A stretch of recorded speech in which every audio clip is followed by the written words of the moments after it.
This is the Krause College, built 1889, we're told. Is now part of the Syracuse University campus, originally built as a women's college. Quite obviously looking like a castle. Still stands to this day. As we look at some of these modern day photographs, we get a real sense of the quality of building materials that were used in the process here, which should lead us to looking into how long it took for them to build this at the time. Often we don't get that type of information from buildings from this era, but we are given a brief synopsis on the Wikipedia page. And you can see here we have a bit of a rundown of how the construction process began with the cornerstone, June 1888 we are told, and then completion September 1889. So from the cornerstone laying till completion we're looking at just over a year, really, 16 months. We get the architect, Archimedes Russell. I think let's take a closer look at him.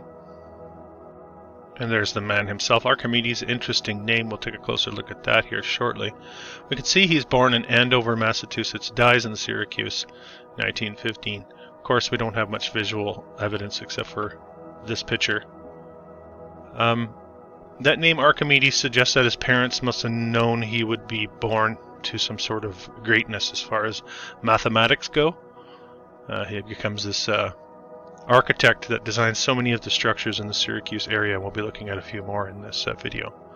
But when we do a search for Archimedes, it is quite interesting because Archimedes, famous mathematician from BC, over 2,000 years ago, hailing from the ancient city of Syracuse in Sicily. Now, if that's not a coincidence, I don't know what is. So then I think you really have to ask the question, is it a coincidence? The whole Syracuse connection, the Archimedes, or is this a play on words, and are we being fed historical fiction and being made to interpret it as fact? Of course, I leave that up to you, the viewer. You probably know where my suspicions lie. But on that note, let's take a closer look at Syracuse, New York.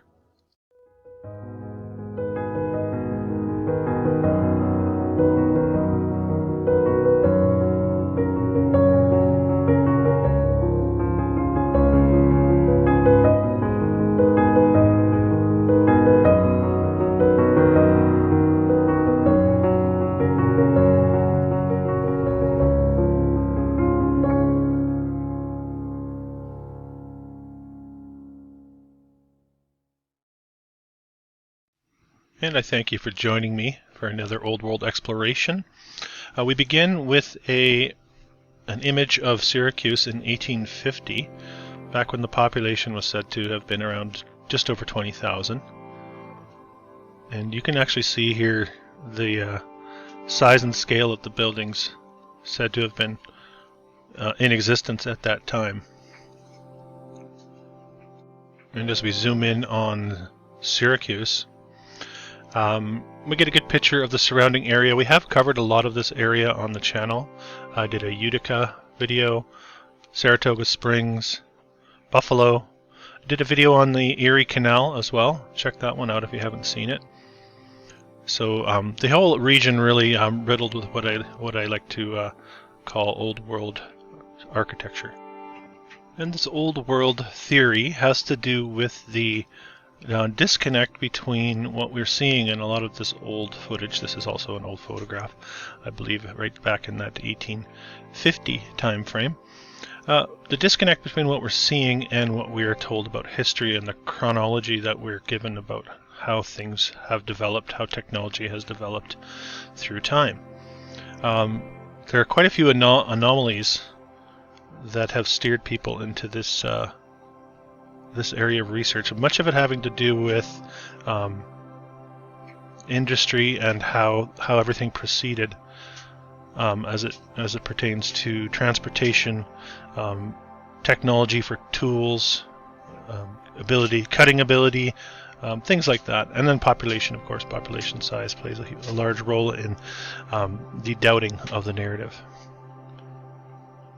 And the suggestion is that what has happened over time is a false historical narrative has been injected into our consciousness by way of the education system, by way of our entertainment, and really seeping into our culture.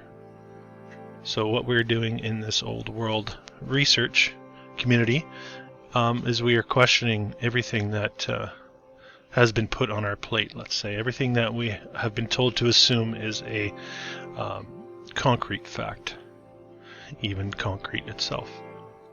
And when we look at a photograph such as this, we can see the weathering in the streets here, looking centuries old, honestly. This technology for the streetcars supposedly having been relatively new for this time period, but not looking new whatsoever.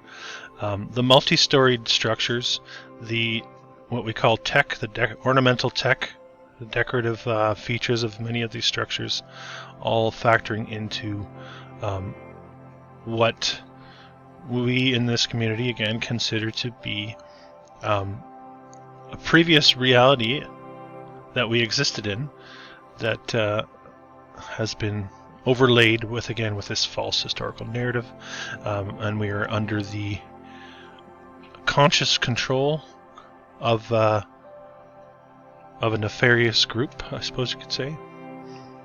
And a group might not even be the right word, and we might just be dealing with a consciousness, but potentially an artificial intelligence. And much of the narrative paints us humans out to be much less than we are, capable of much less, and puts us into more of a fight or flight mentality, rather than us realizing our true past and our true ability and what we were able to achieve when we come together. So it is a positive message, despite how some people react to this research. It can offend one's sensibilities, let's say, especially if you never considered it, and you are emotionally attached to elements of the past that you have been either handed down or have studied and have made your living studying.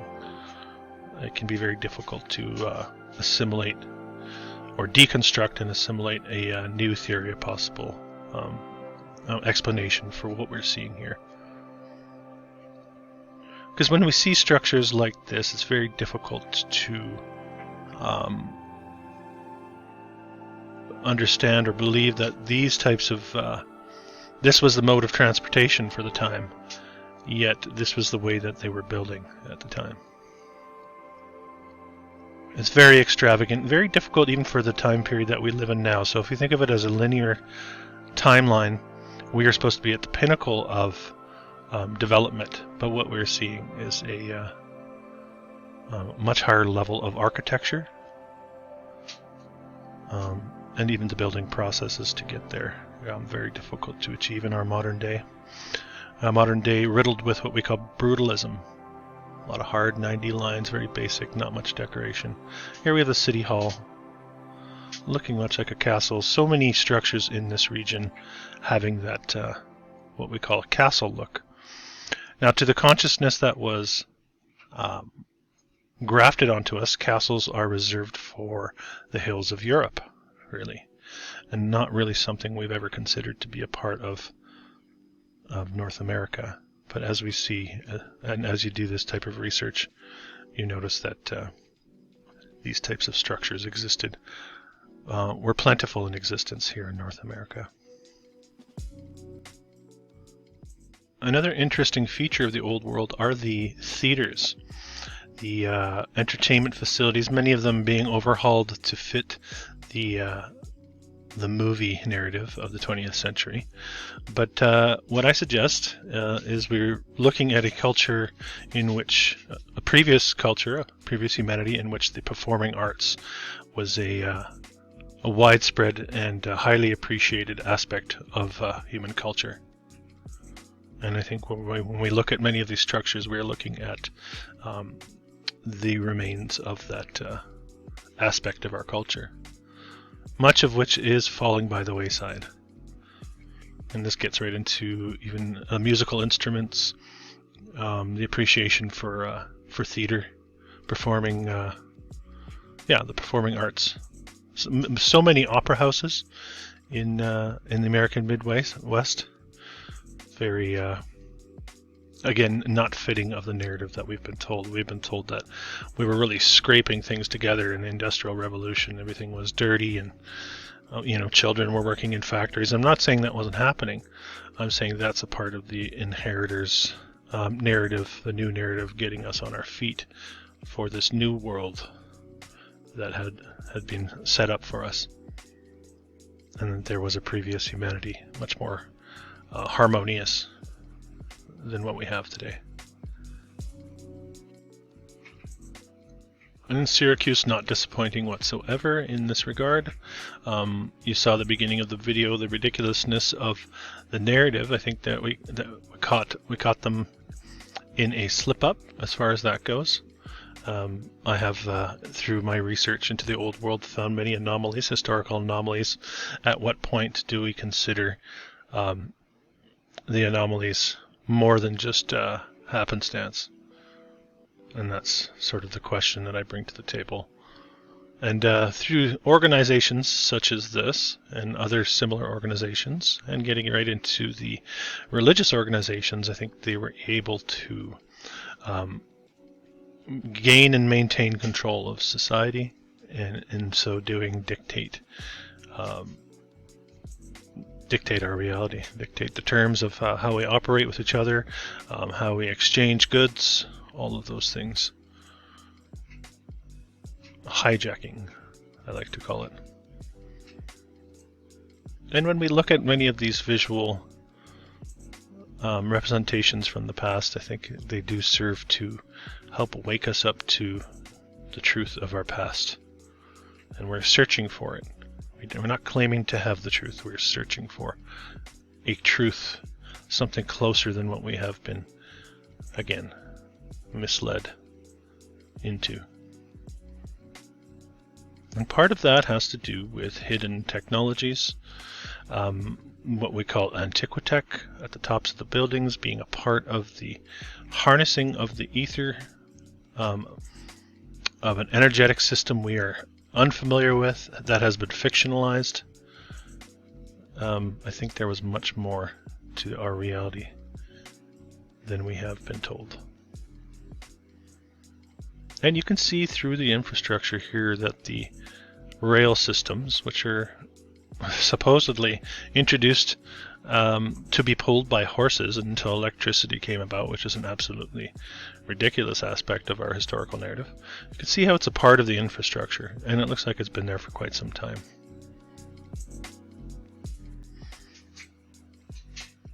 And even the way that we build things like churches and office buildings these days, compared to what we're seeing here, really beautiful the way that these are all put together. Very ornamental. Very nice to look at. That's one of the reasons why I make these videos, because I want to share what I'm seeing. I want you, the viewer, to experience what I'm seeing with these visuals as well. And we are witnessing in our day and age the degradation of much of this old world in a lot of these towns and cities that have petered off. Many of them have fallen population-wise, even according to the Wikipedia census. You have Syracuse peaking in 1950 and petering off, peaking at around 220,000 population. Modern day, we're looking at 150. Now, I realize there are outlying surrounding areas, but it still speaks to the question of these communities. Many of these buildings rotting away, burning, being torn down in the name of progress. There was a massive push for the demolition of the old world in the 50s, 60s, 70s, all throughout North America, as far as I know, probably elsewhere as well. Of course, elsewhere we have the wars of the 20th century serving to destroy much of the old world architecture and infrastructure. This is the Yates Castle, demolished in 1954, speaking of. You have to really try to rationalize why on earth you would demolish such a structure. Some views of the interior of that. And front entry, check out those doors. Always the top hats. Train stations looking like castles built out of stone, or a stone veneer on top of a red brick, which is often the case.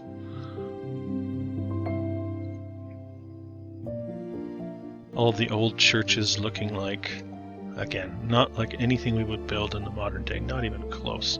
We wouldn't even venture to attempt building in this manner in the modern day with these materials. The logistics of it is just, it would be just too much to even consider.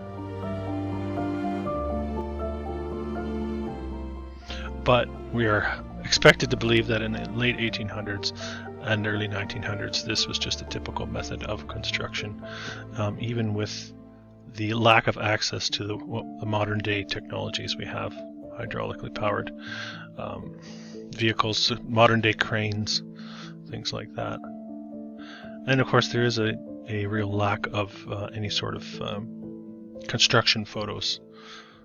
And when we get them, they all seem to be cookie cutter. They all sort of look the same. So there's no trust in the historical narrative on this channel. It's all about being skeptical of what we're being told, and what you have been told, and what we've all been told. This is the Church of the Assumption. Really amazing looking, something we would only have really have considered to have been in Europe, but again, these are all over North America as well. Spectacular looking structures. And all it takes is a little bit of digging into a particular building, into a particular architect, into a particular story, and you find that either there's very little evidence or that the evidence doesn't align. And in short order, you find holes in the narrative. But it does take the looking. If you don't want to know, you don't want to know. And that's up to you. Now this is the third Onondaga, probably butchered that, county courthouse.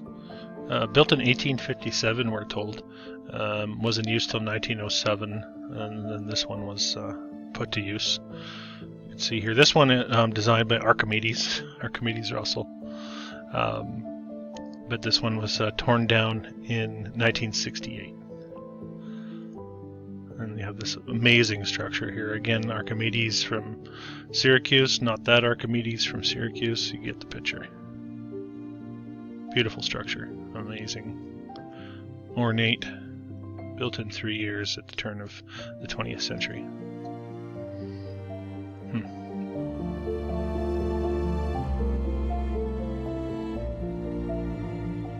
An interesting photograph here as well. You see all the people lined up on the top here. Very well built out, multi-storied structures everywhere here in Syracuse. Going way back, just like that photo I began the video with. Way back into 1850, you have 4, 5, 6-story buildings being constructed for a city of 20,000 people. Now, does simple logic dictate that as a possibility? It doesn't to me. And oftentimes in my research you'll see buildings like this Empire House that has been decapitated. They're taking off the ornamentation and flattening the roofline. Seems to be a very common occurrence in this research. And the high schools, multi-storied high schools with the towers, very common. Again, across the continent. Certainly not isolated to one location, to a particular architect. These things were everywhere. Do you know of any high schools being built these days with this type of ornamentation?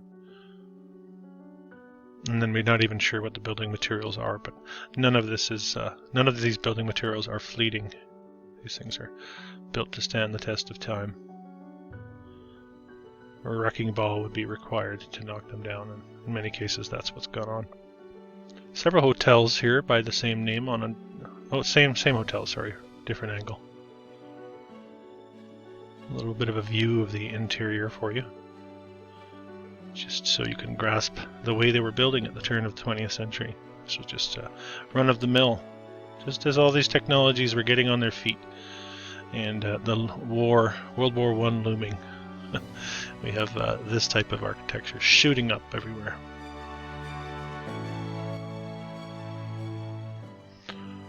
Hotel Syracuse, another one of these amazing structures with just very ornately decorated coffered ceilings, columns, capitals. Beautiful. Beautiful. The old world hotels are really something else. Let's take a closer look at this one. This is the Yates Hotel. No small feat in building this. And you can see here, open to a reception of 4,000 people. Construction on this hotel took just over 1 year in 1891. 6 stories tall, occupying almost an entire city block and offering over 250 rooms. So that's just over a room a day. Yeah, right. And it was called the most elegant hotel outside Manhattan.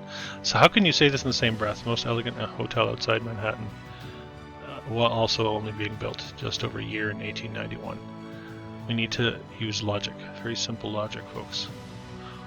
80 years, closing in March of 71.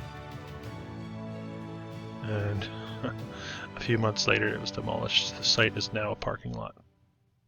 Case in point, folks. Just over a year.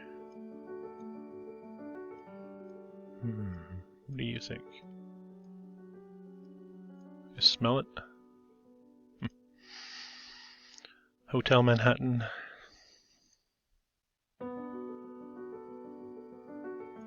Here's a good look at the stone structure with the grout lines bulging between the rocks. It's not a look that we really duplicate these days. Pretty amazing construction methods there. This is the Landmark Theater. Just make it out here. The entrance. Take a look at the interior. And they say that plans to build this were announced February 19th, 1926. And it opened for business February 18th, 1928. Almost exactly 2 years. Well, would you look at that? What do you think? And that's just the plans to announce. It doesn't even give us a construction time when they actually broke ground. So from the plan to build to the opening day is 1 day less than 2 years. Okay.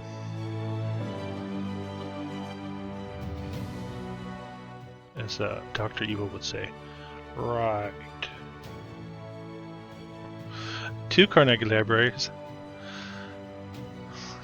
One wasn't good enough. They have the Syracuse University campus library. Oh, this is the MT Bank. Let's get to the exterior. You can find a great shot of the exterior in a nice black and white. Very interesting shape, though. The triangular indent there. Even in the foreground, you'll get a taste of the old world here with the old clock tower. But this is just a taste of the interior of this structure. So all you finishers out there, check out that ceiling. I don't know, it's a mind blower if you ask me. Beautiful. And when they used to build hospitals, they used to have a tower. Now they just chop it off nice and flat. Looking old, of course, at the time. All sorts of vines growing on it. Now we have what we call an Art Deco style building, the Niagara Mohawk building, built in 1932, just 1932, we're told. A few closer looks here. This is the type of thing we get. In 1932, this is the Great Depression, right? This is just after the stock market crash. Yet they were able to construct this, and this is something I come across a lot on my research as well, is these Art Deco style buildings that were shooting up in a very short period of time, often during the stock market crash, and often directly after the stock market crash. So there's definitely some sort of anomaly going on there worth exploring further. Of course, I do appreciate you joining me on this journey into the unknown as we ponder on what may have been.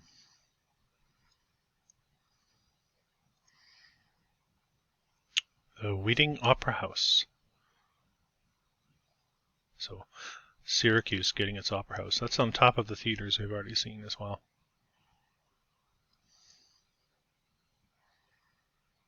And here we have a very comical aspect of the historical narrative. The Wheating Opera House was a performance hall, hosted operas, films, and other performances from 1852 to 1930. Initially built in 1852, it burnt down in 1856. But John Wheating rebuilt it that year, right after it burned down, and then eventually renovated the hall into an opera house. So one of those silly early narratives, we see this a lot in San Francisco. I just finished reading John Levi's new book. I definitely recommend you check it out. It's illustrating this same historical narrative going on in San Francisco at the time. And just before I move away from this, we see here more silliness. The Opera House burnt down in 1881 and in 1896, and was rebuilt both times. The second time by his wife. Wasn't that nice? And by 1930 it closed and was replaced by a parking garage. Are you swallowing this, folks? Come on. So they're telling us that this burnt down 2-3 times? Was rebuilt that many times? What an absurd tale. Absolute absurdity. Anyway, let's keep moving forward. See if we can find any more ridiculousness with the narrative. The post office. The savings bank. Let's do this one. And very little information readily available about this place, except for the fact that it had a passenger elevator built into it in 1876, and that it was located right off of the Erie Canal. 1876, but they were building with these type building materials. Very, very well built structures. And you have these nodes coming off the roof ridge lines, on what many of us in this old world research community have dubbed part of the energetics of the system. And you can see it there. You see that often on a lot of old cathedrals as well, but in this case we're getting it on the savings bank in Syracuse. Very beautifully detailed, and again 1876. Here they say 1875. So 1 year discrepancy from Wikipedia.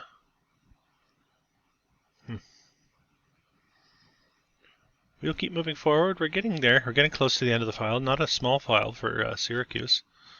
We have the State Fairgrounds.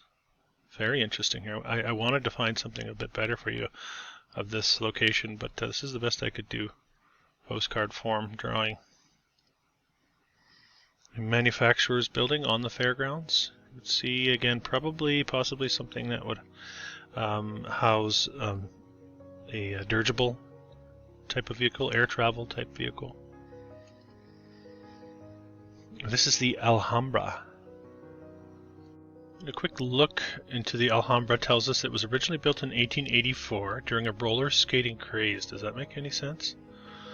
Auditorium, great hall where lectures were happening, political meetings took place. On December 20th, 1889, early morning, fire claimed the structure. Oh, would you look at that? And then they built it again, of course, just like the Opera House. Damaged in a fire in 1947, the Alhambra was destroyed in a second fire in 1955. 3 fires, count them, 3. The site later succumbed to urban renewal. Well, what is it with all those fires? Here's a bit of footage of the fire. Structure still intact.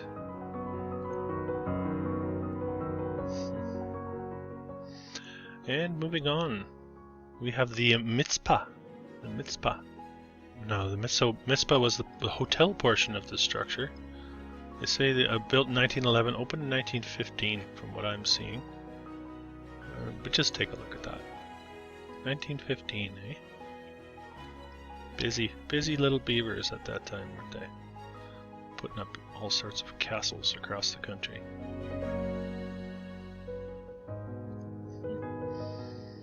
There's the National Bank, one of many of these ornamental red brick structures with the sandstone. Beautiful. Alright, part of the University Hendricks Chapel, built again in that same stock market crash time period, 1929-1930. Oh, there's the dog again.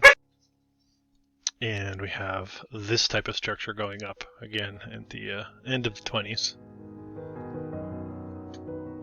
Certainly not anything we would really undertake in the modern day. Beautiful. The Natural History Building, no slouch. Even the entrance, here's the stadium here. Once hailed as the greatest stadium in the country. You can see how it's embedded into the ground itself. But this is the entrance part here that we were looking at. A lot of these old stadiums, old world. I know Lucius Aurelian has done videos on stadiums. Definitely check that one out as well. I'll try to put that in the description. Worth a look. There's a lot more to this place, folks, than we have been told. It's a much more interesting place to be than we have been told. And that's why I really enjoy this research. Here's the campus, the Syracuse campus. Beautiful.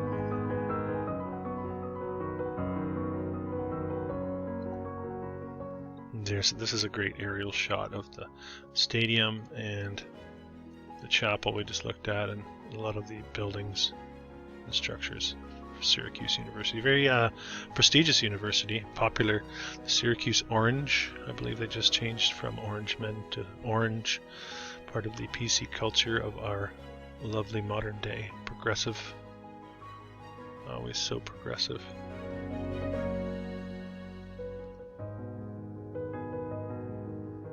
And again, I've posited in many of my videos that the university is retaining many of the old world structures.